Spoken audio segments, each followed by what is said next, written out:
Hey guys, my name is Colson Rosa, and welcome back to Seraphim Stories. Today I wanted to talk to you guys about plot, and as you're looking to start your own story, understanding the core aspects of what makes a fantastic plot. And I want you guys to keep in the back of your mind the 3-act structure that I've talked about previously with build-up, climax, and resolution. I'll be talking about each of these sections in the future, but for now, I just want to let you know that this structure is incredibly helpful for most all stories and the progression they're going to follow from the start to the end. Beginning with a build up where you establish the setting, you relate your characters to each other, introduce them, and begin whatever kind of adventure is going to be taking place. And then the climax is that key moment, that point of no return, where the action is at its highest sometimes, or the emotional stakes are at their peak.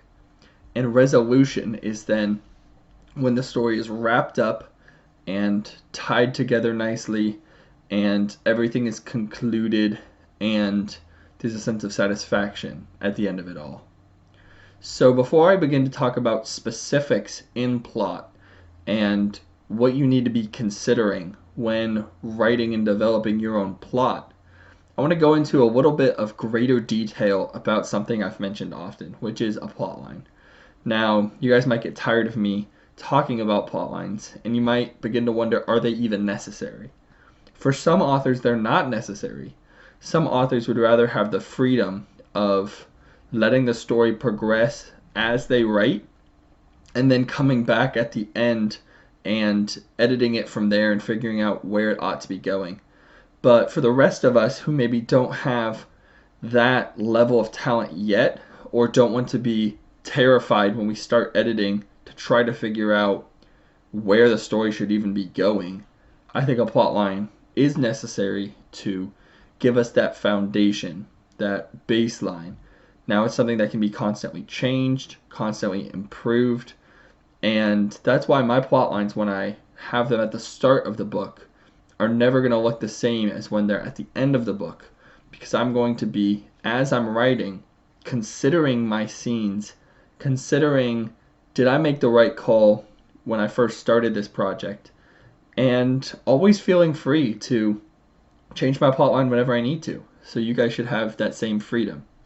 And usually a plotline is just a bullet point list. Usually I make it on Microsoft Word, where I just start simple. I start with maybe 4 or 5 different bullet points of, this is the character, this is where they start, they do this major event, they do this major event, this is maybe the final battle or the big conclusion, and then what ends the story and wraps it up after that mountaintop peak of the climax.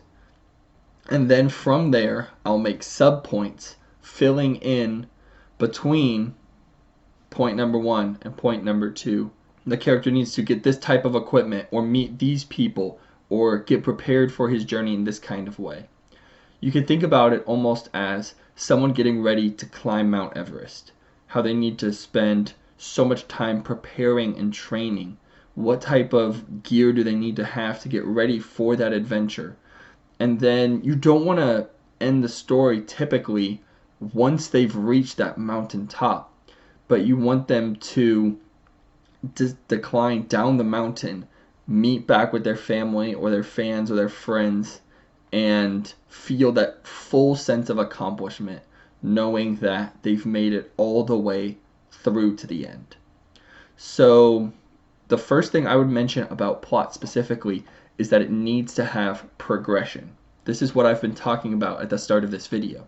There needs to be both setbacks and accomplishments. Events that are out of the ordinary, even if you're just talking about someone's life. Most readers aren't interested in the typical, average, everyday events that aren't very special or unique to the character. If the character's just going through life and it's boring and mundane and the same thing every time, there lacks a lot of tension and there lacks a lot of interest for the reader.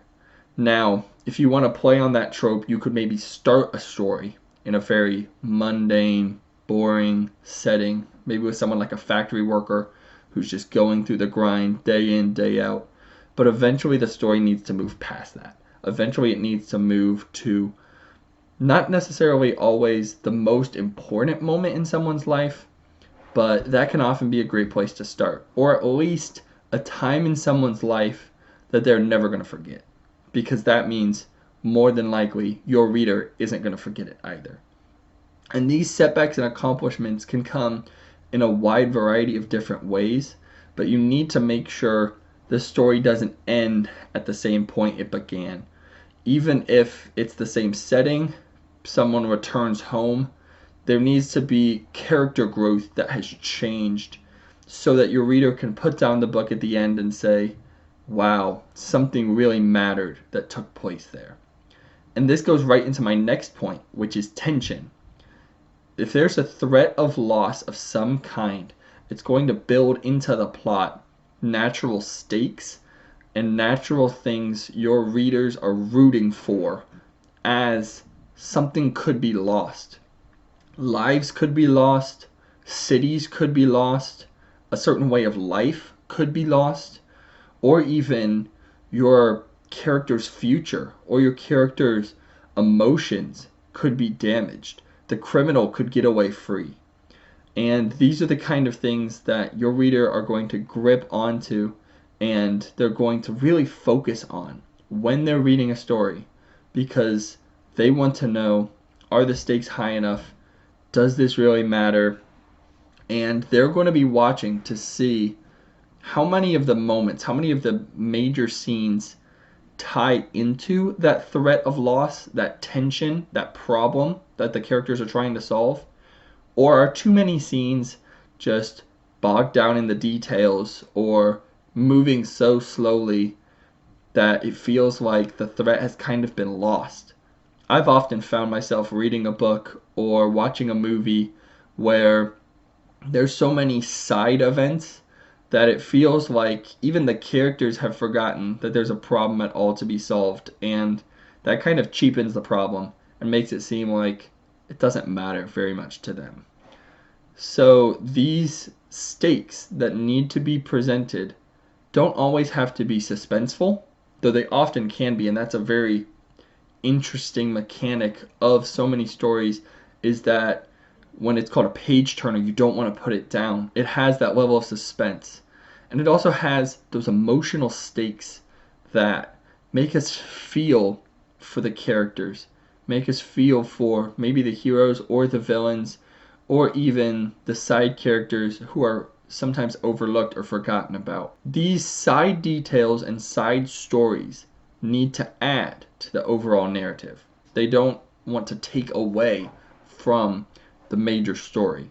If you were watching something like Jurassic Park, and then all of a sudden halfway through the movie, a couple of characters just sat down, started drinking some coffee, and started talking about the Super Bowl, that could feel out of place in a story where it's life and death and those dinosaurs could easily kill them if done in the wrong way.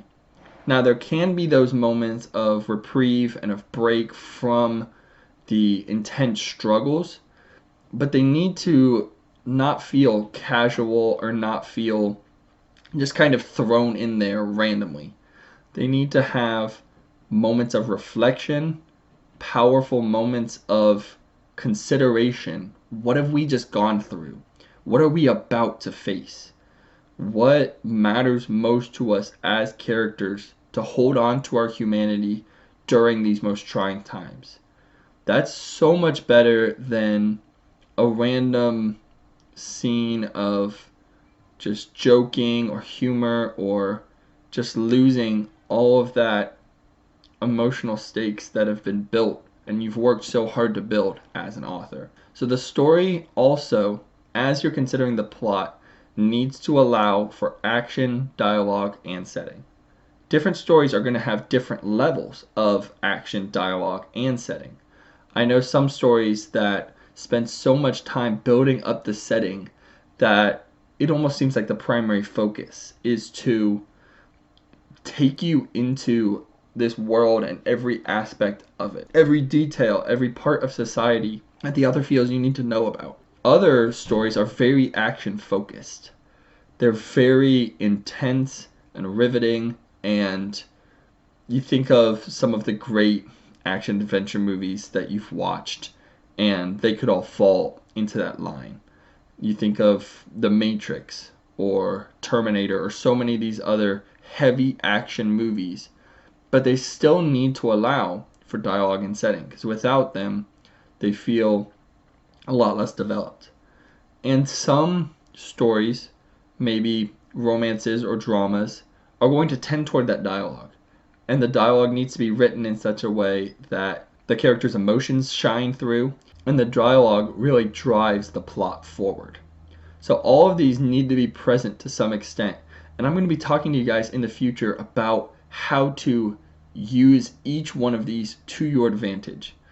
But on the topic of plot, you need to consider, does this story present a setting that I can work with, that I can develop, that I can talk a lot about, that I'm passionate about? Does it have enough action that things are taking place and you're not just sitting in the same room talking for most of the story? I think that's one problem a lot of people have with some of the prequel movies in Star Wars, is that there was too much sitting around having debates about politics and not enough action taking place, or characters being grown and shown as fully fleshed out three-dimensional people. And they also have a lot of problems with the dialogue. And I'll talk more in the future about how dialogue needs to be both natural or casual, as some people would say, but also refined enough that it doesn't sound forced or it doesn't sound childish. And the story needs to consider, what are the characters going to be talking about with each other? What are the characters going to be wrestling through together? Because we know in the world we live in, people are talking all the time. And a novel that has very little dialogue is going to seem unrealistic. People are going to be talking about the threats that they're facing, and they're going to be talking to each other about how they've been reacting and trying to cope with those difficult circumstances. So the last thing I want to say about plot is that as you're considering the overall narrative of your story, you want to establish threads in the beginning that pay off at the end. If you start the story talking about a deep struggle a character has, you want to, at the end of that book, mention and refer back to that struggle specifically. It doesn't always have to be that the character defeats that struggle, but you want to let the reader know at the end of this story, maybe the character has come to terms that that's something they're always going to struggle with. Or maybe the character was defeated by that struggle, but it's not the end for them, and there's still hope.